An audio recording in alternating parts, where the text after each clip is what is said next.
Setelah datang dari Korea, beberapa bulan yang lalu 30 investor. Oh iya. Dari Jepang Banyak. kurang lebih 40 investor. Oke. Dan dari Singapura 120 investor sudah ke sini. Jauh-jauh mereka ke sini pasti ada kalkulasinya. Mantap. Pasti ada hitung-hitungannya. Mantap. Kemarin juga baru saja dari Uni Emirat Arab juga datang. Setelah datang langsung nemuin saya. Iya. Artinya apa? Tertarik. Oke. Tapi jangan dari sana dulu. Hmm. Investor di dalam negeri harus didahulukan. Bagus. Kalau enggak, nanti pasti saya dikomplain. Pak, Berebut di dalam negeri ini yang punya duit banyak, Pak. Ngapain cari ke Singapura, ke Malaysia, ke Korea, ke Jepang, ke Uni Emirat Arab. Di sini banyak yang punya duit, Pak. Lanjut pembangunan ini seperti apa, Pak? Sampai saat ini belum ada. Tapi saya yakin bahwa setelah investor di dalam negeri bergerak semakin banyak setiap bulannya, investor dari luar akan segera masuk. Kita lihat aja nanti, pasti akan masuk. Saya Yandri dari TV One, Pak. Tadi habis memberikan pidato, tadi banyak sekali dikerumuni oleh CEO-CEO. Apa yang mereka sampaikan ke Bapak? Terus gimana reaksi mereka? Nggak ada, minta foto aja. Kalau kayak sekarang kondisinya kan sebetulnya semua kementerian termasuk negara ini kan cuma butuh Ustadz Yusuf Mansur jadi humas. Kenapa? Dari mana duitnya? Gitu kan. Itu yang penting kan. Oke. Jadi sekarang itu bertanya. Ya. Tuh uangnya nggak ada, terus mau gimana? Terus anak nanya terus kita semua bingung kan. Makin bingung. Tadi saya tambah bingung. 1.300 triliun. Kan tadi udah defisit 600 triliun. Dipotong cuma 300 triliun. Kurang. Maka masih kurang 300 triliun. Narik utang baru 700 triliun. Iya, terus pajak baru 50 triliun kalau nggak salah masuk. Nah terus mau gimana ini? Jadi kita Cicilan hutang 1.300 triliun. iya, nah jadi maksud saya waktu ini saya nanya ke Bang Nasir juga, betul itu tadi pertanyaan anak. Waktu ngatur APBN 2024 tuh gimana sih? Sampai kemudian sekarang tuh ternyata Bisa defisit banyak gitu. defisitnya banyak. Terus gini, bayangin yang baru jadi menteri. Baru dipisah nih. Ya. Gedung baru jadi, ruangan baru jadi. Baru mau kerja, uangnya nggak ada. Mau pinjem, nanti dituduh macam-macam. Dituduh budak, oligarki lah, dituduh ini, dituduh itu. Kalau saya sih apresiasi tuh Pak PU itu. Kenapa? Jujur dia. Jujur. Ya emang gimana sih di blok ditanya-tanya ke saya. Gitu, atau misalnya Pak Treng gitu ya, ditanyain pagar laut gimana? Gimana sih kan sekarang udah LPG nih, kok ditanya-tanya lagi pagar laut? Itu adalah bentuk kebingungan para menteri-menteri itu menurut saya. Justru mestinya ditanya yang lebih Keputusasaan ya dari para menteri. Oh gitu ya, Naya, putus asa ya. Iya, lihat putus asa soalnya para menteri itu. Jadi gini, balik ke yang tadi, Nak. Iya. Jadi pemerintah tentukanlah mana yang must dan mana yang wants. Kalau emang must, ya harus dilakukan. Yang wants ini nanti aja. Mau beli mobil, wants-nya apa? Ada mesinnya, bisa jalan gitu. Masalah AC, TV segala macam belakangan. Jadi program makan bergizi gratis ini apa? Wants. Ya, Bukan nggak mas tahu. ya. Kan bukan- Karena ini program prioritas program kampanyenya Pak Prabowo ini. Itu pertanyaannya Nana, laporin ke Pas Wapres. Kan dia bikin tuh, lapor Mas Wapres. Jadi Mas Wapres, ini yang mas dan wants ini yang mana? Supaya dia juga jawab tuh. Jadi, ya sorry, kalau gue tambahin begini, nggak bisa lu pakai contoh India, nggak bisa lu pakai contoh Udah Jepang. lama itu. Pas. Bukan cuma Jepang itu musimnya 4. Negara maju. Bukan, akan ada satu musim di mana dia tidak bisa bercocok tanam, berpengaruh terhadap apa kualitas makanan dan sebagainya. India ada persoalan apa? Ras Ya, golongan ya itu. seperti itu. Jadi tidak bisa sama. Indonesia is Indonesia. Yuk kita rumuskan sendiri. Saya setuju begini. Salah nggak kira-kira kalau pemerintah berpidato, rakyat yang terhormat, kita harus membuat prioritas. Prioritas stunting tertinggi 1, 2, 3. Nah, itu dulu. Masnya tuh ya, mas. Ya, Mas itu dulu. itu. Harus. Yang lain saya lihat sudah bisa mencukupi apa. Sudah. Rakyat juga terima kok.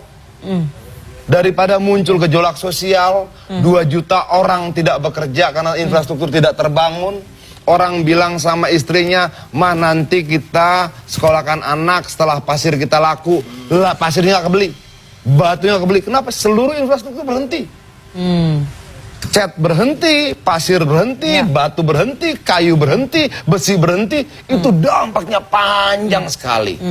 Nah, bisa nggak muncul gejolak? Bisa. Bagaimana mempersiapkan situasi agar gejolak itu tidak muncul? Kejujuran para pemimpinnya, bilang aja.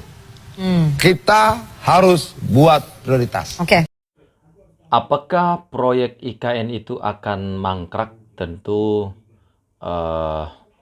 mungkin masih dalam perdebatan sih, dan tidak mungkin lah ya.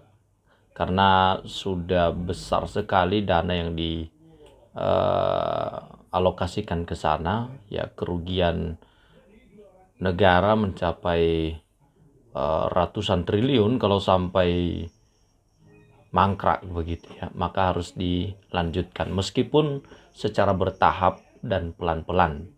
Barangkali juga mungkin tidak di zamannya Prabowo Subianto, tapi yang pasti bahwa dia tidak akan mangkrak ya. Nah, ini lagi rame nih diperbincangkan di media sosial, bahkan Partai Demokrat memberikan komentar juga, gak ingin proyek Ibu Kota Nusantara itu berakhir mangkrak atau tidak berlanjut seperti proyek Hambalang di Bogor, Jawa Barat. Wakil Sekretaris Jenderal Sekjen Partai Demokrat, Johnson Sitindaun, menyebutkan proyek IKN harus tetap berjalan karena sudah ada uang negara yang masuk ke dalamnya. Karena dalam setiap proyek itu sudah ada uang negara yang masuk di dalamnya. Kalau dibiarkan atau terbengkalai, uang yang sudah masuk itu akan jadi terbuang percuma, kata Johnson dalam keterangan yang diterima pada 9 Februari 2025. Maka dari itu, Demokrat menilai proyek IKN harus tetap dilanjutkan dan dimaksimalkan berdasarkan kemampuan keuangan yang ada saat ini. Johnson berpandangan jika proyek IKN mangkrak, maka dapat dijadikan alat politik untuk memukul salah satu pihak. Dia mencontohkan bagaimana partainya terus-menerus dipojokkan soal mangkraknya pembangunan pusat pendidikan, pelatihan, dan sekolah olahraga nasional P3 SON di Bukit Hambalang. Berkaca pada hal tersebut, Johnson tak ingin hal serupa juga terjadi di proyek IKN. Jadi lebih baik proyek apapun itu dilanjutkan dan dimaksimalkan berdasarkan kemampuan perkeadaan sekarang ketimbang dibiarkan mangkrak, apalagi dijadikan alat politik untuk memukul seseorang atau untuk memojokkan seseorang agar terlihat buruk. Itu bukan aliran kami, tegas dia. Meski begitu, Johnson menegaskan bahwa Demokrat tak ambil pusing soal pihak-pihak yang terus-menerus mengaitkan mangkraknya proyek Hambalang dengan IKN. Menurutnya, Demokrat tetap berusaha mensukseskan pembangunan IKN. Terlebih, Demokrat berharap kepentingan pemerintah yang lain juga harus berjalan sesuai dengan rencana.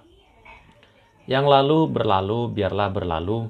Sekarang kami semua kader Demokrat menatap ke depan, di mana posisi kami sekarang berada dalam pemerintahan. Kami akan berusaha untuk mensukseskan IKN, tentu saja berdasarkan kemampuan keuangan negara yang ada sekarang ini.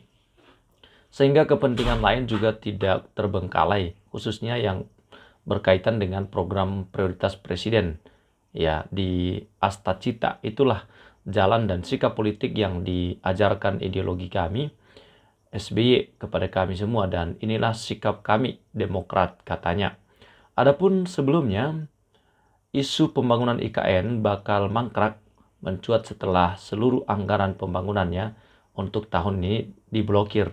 Namun mangkraknya pembangunan IKN nyatanya dibantah oleh juru bicara OIKN sekaligus staf khusus kepala OIKN di bidang komunikasi publik, Troy Pantau. Troy justru menjelaskan bahkan tahap kedua pembangunan IKN akan difokuskan pada pembangunan ekosistem yudisial dan legislatif serta infrastruktur pendukung lainnya. Pernyataan Troy ini sekaligus membantah isu yang menyebut bahwa pembangunan calon ibu kota baru tersebut berhenti dan berjalan di dan pekerjanya dipulangkan. Tidak benar ada info bahwa pekerja akan dimobilisasi ke daerah masing-masing, kata Troy saat dihubungi oleh wartawan. Ya, jadi ini adalah sebuah klarifikasi yang disampaikan oleh pihak IKN, ya. Anggaran IKN memang sudah diblokir ya, karena anggaran populis Prabowo Subianto lebih diutamakan dibandingkan dengan IKN. Ya, isu anggaran proyek Ibu Kota Nusantara atau IKN diblokir, center diperbincangkan hari-hari ini. Bahkan berdasarkan desus yang beredar di media sosial, proyek pembangunan Ibu Kota Negara baru itu bakal mangkrak karena tidak ada dana. Adapun yang menyebut Presiden Prabowo Subianto membatalkan mega proyek senilai puluhan triliun rupiah tersebut. Adapun isu anggaran proyek IKN diblokir mencuat setelah Menteri Pekerja Umum PU Dodi Hanggodo mengatakan belum ada budget yang direalisasikan ya untuk proyek Ibu Kota Negara baru pada 2025. Saat ini ia tengah mengurus finalisasi anggaran Kementerian PU yang dipotong menjadi 29,57 triliun rupiah imbas instruksi efisiensi dari Presiden Prabowo Subianto.